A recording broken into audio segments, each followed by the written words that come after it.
आज हम बारात के पॉइंट ऑफ व्यू से, शादी के पॉइंट ऑफ व्यू से और इवन थोड़ी बहुत शेंदी की बात करेंगे। ये शेंदी वाला कॉन्सेप्ट व्यूअर्स मुझे तो बहुत अच्छा इसलिए लगता है कि शादी मेहंदी आपने एक ही दिन कर ली, एक दिन आपने वलीमा किया, 2 फंक्शन हुए, अच्छे हुए, सौखे हुए, इज़्ज़त तमीज़ से किए, लोगों के खर्चे भी इतने ज़्यादा नहीं हुए और बाकी जो हल्ले खुल्ले आपने घर पे करने हैं आप ज़रूर करें।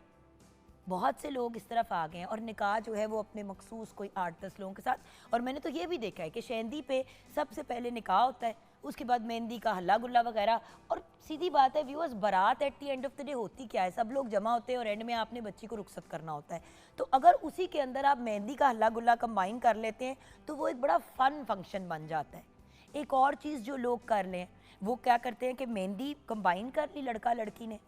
और फिर उसके बाद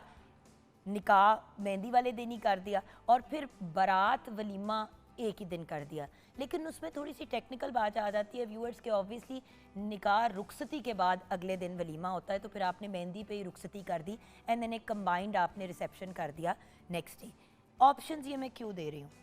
व्यूअर्स, वक्त बदल गए हैं। पहले वक्तों की शादियों में टू बी ऑनेस्ट ना तो ये शोशा थी जिसको मैं पंजाबी में कहते हैं शोधापन, ना तो ये शोधापन था, ना तो ये दिखावा था, ना तो ये सारी चीज़ें होती थी जिसमें आप देखें कि आजकल की दुनिया में शादी प्लान करनी है तो ये नहीं है कि भी बच्ची का जोड़ा लेना है, बच्ची के लिए थोड़ा सा ज्वेलरी लेनी है, कोई मतलब अपने घर जाएगी उसके तमाम करने हैं, ये चीज़ें बिल्कुल साइडलाइन हो जाती हैं। फोकस सारा का सारा इवेंट पे आ जाता है। इवेंट नो डाउट हर बंदे का दिल चाहता है कि हमारी ग्लैमरस शादी हो, मज़े की हो, ख़ानदान वाले भी वाह वाह करें, लेकिन एक लम्हे के लिए सोचें,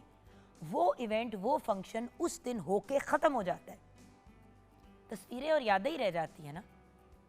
अब अगर आपने वो इवेंट और फंक्शन इंजॉय भी नहीं किया, सारा टाइम आप इसी टेंशन में रहे कि लोगों को दिखावा दिखावा दिखावा, तो मुझे बताएं कि फिर फ़ायदा क्या। ना आपने अपनी शादी इंजॉय की, ना आपके पेरेंट्स ने इंजॉय की। और स्पेशली मैं ये पेरेंट्स से बात करना चाहूँगी कि अक्सर व्यूअर्स ऐसा होता है कि बच्चे जो यंग जनरेशन है वो इतना बड़ी बूंबा चाह ही नहीं रही होती, उनकी ख्वाहिश होती है कि एक चीज़ हो मज़े की हो जिसमें हल्ला गुल्ला हो और एक हमारी रिसेप्शन हो। ज़्यादातर यंग लोगों को मैंने ये बात करते हुए देखे